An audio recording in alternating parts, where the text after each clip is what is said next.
and ask the patient to say yes when the patient immediately feel the touch. Okay, and this should be repeated on one side and then corresponding of the other side. And finally, if the patient feels sensation on the both side, then ask whether the patient feels sensation less on one side or more on the other side. Okay, like this. With wisp of cotton, you touch the start from the lower limb at the sole of foot, then goes proximally from the lower upper limb as well as the lower limb. Do the examination over. Lower, basically peripheral sensation or touch sensation you lost in the upper and lower limb. In trunk is a very crude areas. Basically, we perform the test sensation in the lower, start from the lower limb and then the upper limbs correspondingly. Okay, so this is the touch sensation. You feel test the touch sensation with a wisp of cotton or a soft paintbrush. This is how you do the touch assess the touch sensation of the patient. Then how you check for the superficial pain sensation. For superficial pain, we use a fresh neurological pin. Do not use a hypodermic needle of the syringes. Use a neurological pin. Dispose of the pin after each patient to avoid transmission of the infection. Okay, the basic rule. Explain. Always explain what you have to do before of you were to perform on the patient's body. Explain it to the patient that and demonstrate it before you start the test. You said that I want to just prick the part of your body with this pin. So if you do not explain it to the patient gets panicky when you touch with the pin. Okay, then you start from the lower leg, follow the follow the testing points at dermatomes. Start with according to the dermal supply of the lower limb and the upper limb, and where you feel that the patient pain sensation is drawn at that point, map out that region. That at that area, the pain sensation is get reduced or absence, or there is increased sensation at that part. Okay, like this. With this, do not prick, then do not put it a deep prick sensation. Only superficially you touch the tip of the needle. Do not prick it. Only touch it with this sharp just at that point, and then send touch the other corresponding side of the body. Okay, and do not ask the patient to close the eye. Only say move away, look at the other side of the body where you perform the test. Okay, this is the superficial. And how you perform the deep pain sensation with the deep, explain the test and ask the patient to report it when he feels any discomfort. How you perform the deep pain, do not perform with the needle, but deep sensation is performed by squeezing the muscle bellies like calf muscles, biceps. In the upper limb you have to squeezing the this biceps muscle or triceps muscles, or in the lower limb you squeeze is using the calf muscle bellies or the hamstring muscle. Apply the pressure, or you can perform by applying pressure to the fingernail or toenail beds. Do not apply pressure with the instrument, only apply pressure with your fingers. Okay, squeezing the bellies or by pushing by applying pressure over the fingernail or toenail beds. Then ask the patient if they feel discomfort or not. If the patient feel discomfort, it indicates the deep pain sensation is there. But if patient do not feel that, do not feel discomfort, it indicates that the deep pain sensations are get lost at that part of the body. Now, temperature. How you assess the temperature sensation? Basically, you can use a cold metallic object like your stethoscope or a tuning fork, or ideally you have to take the two test tubes and fill one of the test tube with hot water and the other with the cold water, and then apply these test tubes towards the first in the lower limb and then in the upper limb, and ask the patient whether you feel hot or cold. Or you can apply your metallic your stethoscope over the body and ask the patient whether they feel cold or not, like this with the test tube like this. First, upper limb. You start from the proximal and from the distal part and then extend towards the proximal part. And start from the lower limb and then in the upper limb. This is the basic systematically how to perform. But when you before starting the examination, always ask the patient whether they have loss of some sensations. If the patient know that yes, I have lost the pain sensations, they do not feel any pain or do not feel temperature changes in that part of the body, start from that point. But if the patient do not know, uh, that they have loss of sensations, then start from the lower limb and goes proximally. Okay. Now, how you assess your vibration sensations. Vibrations for vibration sensation, you need a tuning fork. First, you place the tuning fork, vibrating tuning fork over the sternum, and tell the patient, "Did you feel buzzing?" If the patient asks yes, then start assessing the vibration sensations. Then you place that tuning fork, vibrating tuning fork, at the big toe, and ask the patient if they feel same sensation, buzzing sensation or not. Then you go proximally from the interphalangeal joint at the ankle joint, then the knee joint, and then the upper limb. Start from the uh, mm, start from the thumb, then at the proximal interphalangeal joint, then at the sternum process, then the olecranon and acromion process. Like this, you from the distal you move proximally, both in the upper limb and lower limb. If in doubt as to the accuracy of the response, you can ask the patient to close the eye and then report when when you stop the fork vibrating with your fingers. Okay. Basically, the examination is performed with open eyes and ask the patient whether they feel these vibrating sensations or not. But if the patient you are in doubt, then you may ask the patient to close the eye and tell the patient, you say when when the vibration of the tuning fork is stopped, then report you. Okay, now I do not feel the vibration sensation. Okay. Or you can also compare the patient's response to your response. You can say that if you still feel the vibration of the patient said that they stop feeling the vibration, that also indicates that the vibrations are not absent at all, but the vibration sensations are decreased in that patients. Okay. Finally, you can compare it with yourself like this. You place the tuning fork at the top of the at the tip of the great toe, then at the ankle joint, then the knee joint, and in the upper limb start from the big toe, from the thumb, starlight process, olecranon process, acromion process at the bony points. You only put the tuning fork towards the bony prominence. Okay, not over the muscles, over the bony prominence.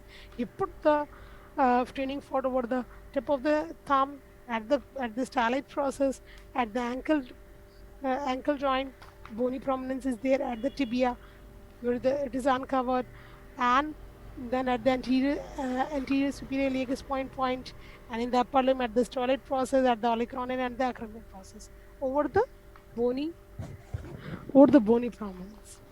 And ask the patient to feel whether they feel the sense vibration now and or not.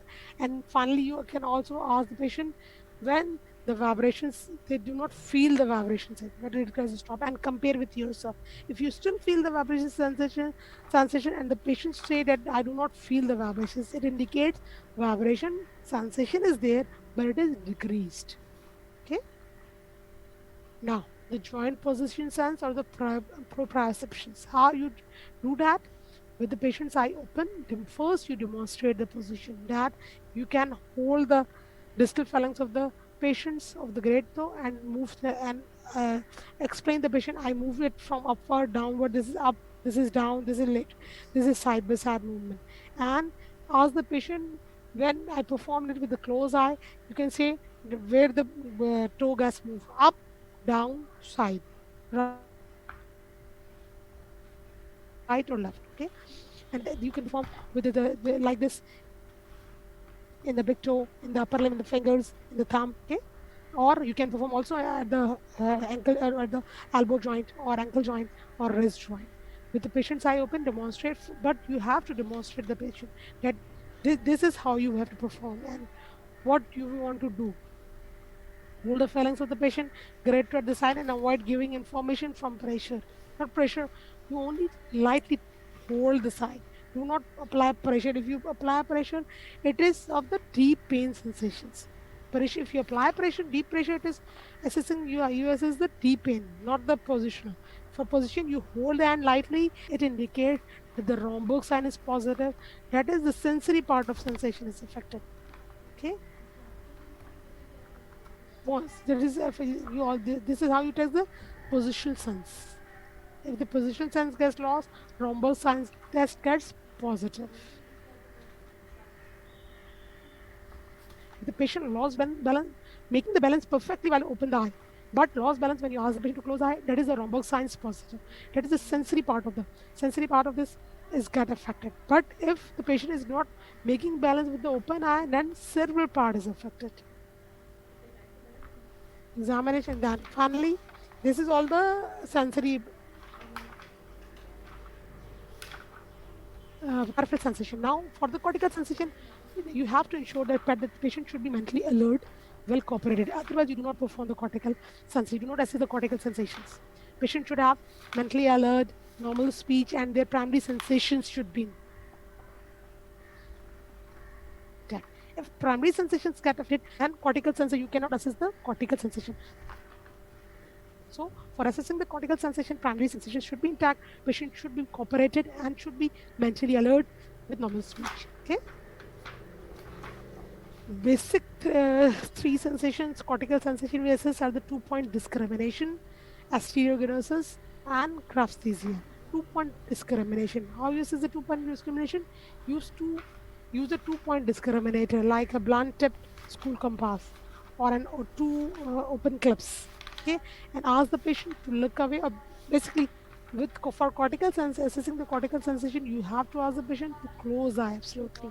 Okay, then apply these 2 points first at the pulp of the forefinger or pulp of the great toe and ask whether they feel one or two blunt points. Okay, the minimal distance is different for the two sides like this. uh, Adjust the distance between the 2 points and I first start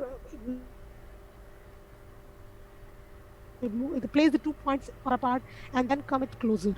And more the point at the point where the 2 points get feel and the point where only one side is feel, only one point is feel. The point at which 2 points are feel, that is a 2-point discrimination, and that is different from the for at different side. For the finger, we normally we feel 2-point discrimination up to the level of the 2 millimeter. But in the leg, you can you feel the 2-point discrimination up to 100 millimeter. Do not feel two different points, 2-point discrimination at 50 millimeter or 5 millimeter. But up to 100 millimeter, you can easily point. But for less than that distance, you do not feel 2-point discrimination. That is not the normal. But if the patient is not able to discriminate the 2 points at the level of 150 millimeter in the lower limb, then the lag, it indicates that the patient have loss of 2-point discrimination. But if the patient feel it up to 100 millimeter, it is normal. But in the upper limb, in the pulp of the finger, if the patient feels 2 points up to 2 millimeter, not less than that, that is normal. But if the patient do not feel 2 points at 4 millimeter or 5 millimeter, it indicates the 2-point discrimination is lost in that patient. That is one of the cortical sensation lost. Like this. The 2 compass needle or 2 paper clip needle at that 7 point. If patient feel at 2 millimeter, that is normal. If the patient do not feel these 2 different point discrimination at 5 millimeter, indicates that the 2-point discrimination is lost in that patient. And point location. So 2-point discrimination, then point location. How you assess the point location?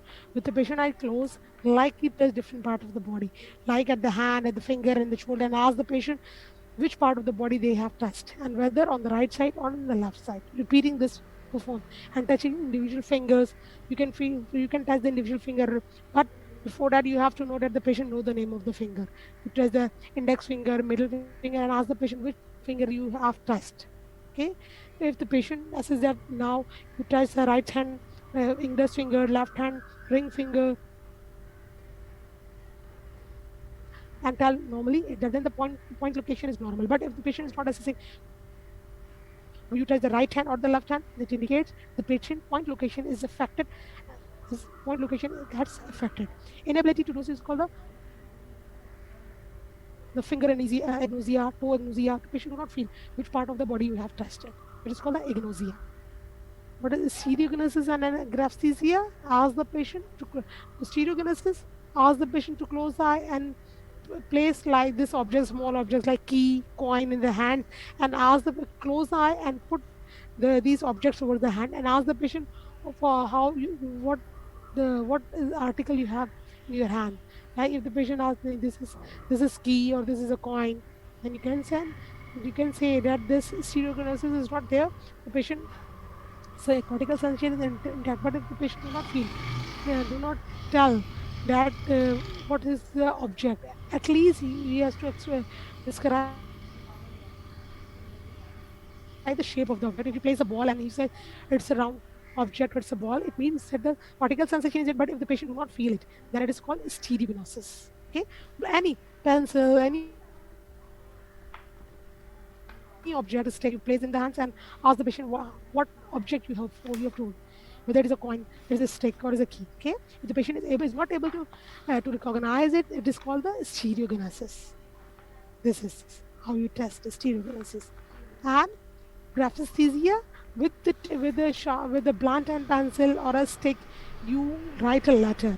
Before that, you have to know that the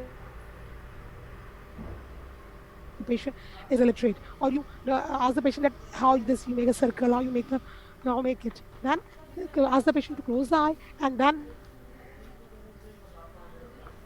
with the blunted tip of the pencil or with the stick, you make the letter, and ask the patient what letter you make. If the patient is able to recognize it, then the cortical sensation of gravis is normal.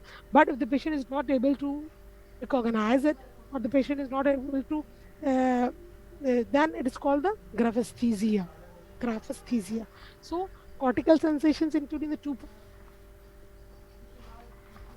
point discrimination and 3 point locations, gravisthesia and stereognosis. These are the 4 cortical sensations you have to do in a patient with sensory system examination. It is not important. So then finally, uh, after doing all of your examination, it is very important in sensory system examination that where is the lesion, which part is get affected, what is the lesion. Okay, so abnormalities on sense system are best considered according to whether the lesion is in the peripheral nerve. Basically, the there is abnormality or the disease process is at the 3 levels. Whether it could be at the peripheral nerves, or it is at the level of the dorsal root, or it could be at the level of the cerebral level. Cerebral level, peripheral nerves, and at the spinal level. Three: peripheral, spinal, and intracranial level. Peripheral nerves and dorsal roots. Most of the pathological process and common are involvement of the peripheral nerve anesthesia, generally resulting in peripheral neuropathies or polyneuropathies. Okay, and peripheral neuropathy is usually based most of the time affecting the lower limb as compared to the upper limb more prominently. And in many cases, in peripheral neuropathies, the touch and pinprick sensations get lost. And this most of the time it is lost in the form of the stocking and gloves. That is involving the upper from the distal to the proximal part, the stocking and glove distribution. And in some large fiber peripheral neuropathies, vibration and joint presence. Well, most of the time in peripheral neuropathies, the touch sensation, temperature, and touch sensations get lost. Temperature, touch, and fine pain sensation gets lost. But in some cases, there may be there is a loss of vibration and position sensors also. But it is less likely. Patient may report staggering when they close the eye. But injuries and other damage to the individual nerves lead to loss of all modalities. Whenever a single neuropathy nerve is affected, then not only the sensory part, but also all the modalities. That is the nerve that is supplying the pain, temperature, touch, vibration, all get loss of that same nerve. Okay, and the principal function disturbed, motor, sensory, automated, all that cost loss. When one nerve, that like sciatica nerve and tibial nerve, get affected, all of the muscle supply it is supplied by that nerve, all of the sensation supplied by the nerve and autonomic supply all get loss of that nerve. But when the sensory root gets damaged, only the dermatodermal sensory supply gets lost. And so whenever the sensory root at the level of the spinal cord that gets only the sensory root gets damaged, only the sensations of that dermatodermal supply is lost. But when whole of the nerve get lost, then not only the sensations but also the motor and the autonomic part gets lost. Okay, these are the nerve root, distal and systemic sensory loss, gloves and this is stock and gloves loss. This is in the typically for the peripheral or polyneuropathies. This is the loss of the single nerve dermatomal sensory loss. Or the, whenever there is injury of the nerve root at the cervical or brachial plexus, there is involvement of that only dermatomal. So there is only dermatomal sensory loss of that part only, like this. Dermatomal sensory loss due to cervical radiculopathy. This is this is the distal systemic sensory loss. This is the peripheral neuropathy. And dermatomal sensory loss due to lumbosacral radiculopathy. Lumbosacral involvement of the lower limb. Only the that dermatomal supply, sensory supply gets lost. These are the nerve root lesions. But when whole of the nerve get affected, not only the sensory supply of that nerve, also the motor and the autonomic supply get lost. So when there is spinal cord injury, there is whenever the spinal cord is there, the injury like in like a traumatic and compressive lesion of the spinal cord due to any tumor or any syringomelia, then loss of sensation in the dermatomal distribution below that level. There is loss of sensation below the level where spinal cord injury get occur, and there is should be there is always a zone of hyperesthesia immediately just above level. That is called the cut point sensory band at that side. Whenever there is spinal cord injury at that point, the loss of sensation below that part, and as our band lesion is there, that it is immediately above the level of the sensory loss. Anterior spinal artery syndrome will result in loss of spinal column and motor function with the sparing of the. This is not important for you. This is the whenever there is injury of the spinal cord at the level, there is loss of sensation whole below that, and there is area of band like this where there is increased sensation at that part. That is called the spinal level or sensory level. Similarly, a pattern of pain and temperature get loss of sparing of the dorsal. This is typical for syringomelia. When syringomelia is there, there is a loss of there is loss of only the pain and temperature sensation, but this dorsal column sensation, that is the vibration and position sensations are intact, but only the temperature and pain sensations are get lost at that level. That is typical for syringomelia. Like this. This is the suspended dissociated sensory loss of pain and temperature due to syringe. In syringe, there is syringomelia. There is only loss of the pain and temperature. Otherwise, the vibratory sensations are intact. But it is depends upon the level where syringomelia is there. If it is at the level of the thoracic level, there is loss of pain and temperature sensation. Above that, but the vibratory and position senses are get intact. Brown's cord, if half of the spinal cord get affected, like this. If half of there is this character as the ipsilateral, then it causes ipsilateral motor weakness and loss of vibration and position senses. When you cut the spinal cord in the mid, okay, only half of the spinal cord get damaged. Then there is loss of motor, there is motor weakness and loss of pain and temperature senses of the opposite side, and loss of vibration and joint position senses of the same side. So there is motor weakness and joint and position senses of the right side. The right side of the spinal cord get damaged, but there is loss of pain and temperature sensation of the contralateral part. That is typically called the Brown's cord syndrome. This is loss of sensation, pain and temperature at the same if the right side, but there is loss of if the spinal cord damage at the if you there is image of the left side, there is left side motor weakness as well as loss of vibration position sense of left side, but pain and temperature size of the opposite side get lost. It is called the Brown's cord syndrome. So if the lesion is intracranial, then the alternate there may be the loss of pain and temperature altered. Most of the time there is altered sensations, but the cortical sensation all get lost. And usually in the term of intracranial lesion is a term for loss of pain and temperature sensation on the one side of the body. Whenever there is intracranial, like at the capsular level, there is loss of sensation of one side of the of one side of the face and the opposite side of the body of the spinal thalamic damage. It occurs in lower brain stem. Whenever there is lower brain stem lesion, okay, the temperature and position sense of the opposite side get lost, but the and the vibration and position sensation of the same side of the body get lost. And but in the thalamic injury, there is a patchy lesions of the same side get affected. This is the lateral medullary system, same side of face key, same side, but the sensory sensation of the opposite side gets lost. that is at the level of the brain stem. Whenever there is lesion at the level of the brain stem, the sensory supply of the same side of the face, but sensory supply of the opposite side of the body gets lost. At the level of the, this is the hemisensory loss, one the same when the above the brainstem, when the damage is at the above the brainstem, then whole of the face and the body the same side get lost. Cortical lesion with lesion of the parietal lobe involving either the cortex. Then prominent contours are contralateral hemilective.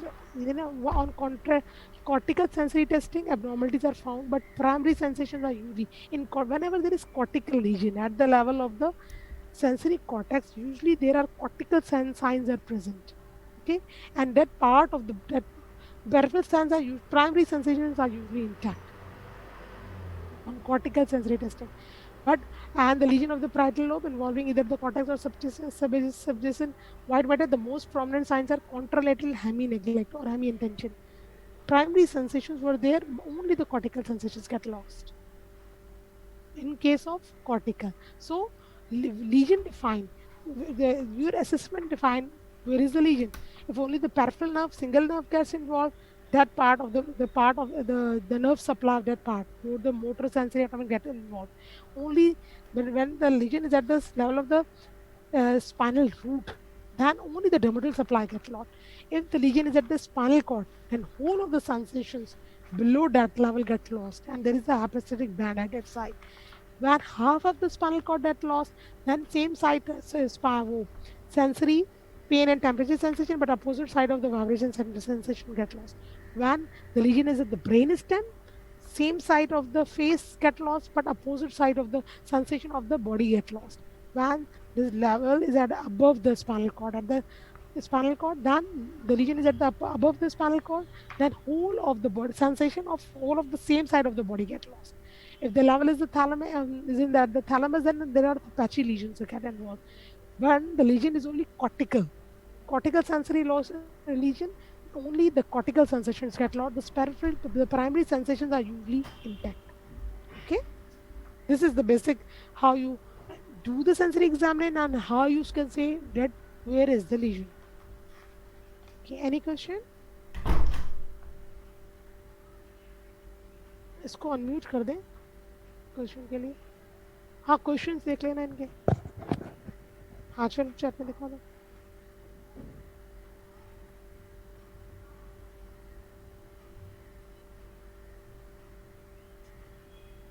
ऐसा आएगा.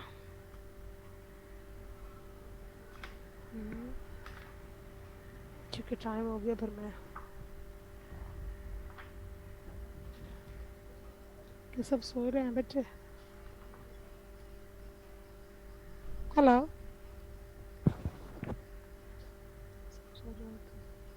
Any question?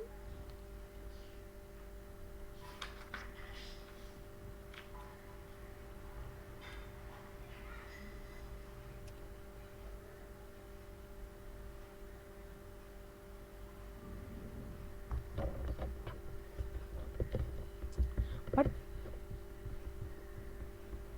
it is your clinical side needs face-to-face interaction.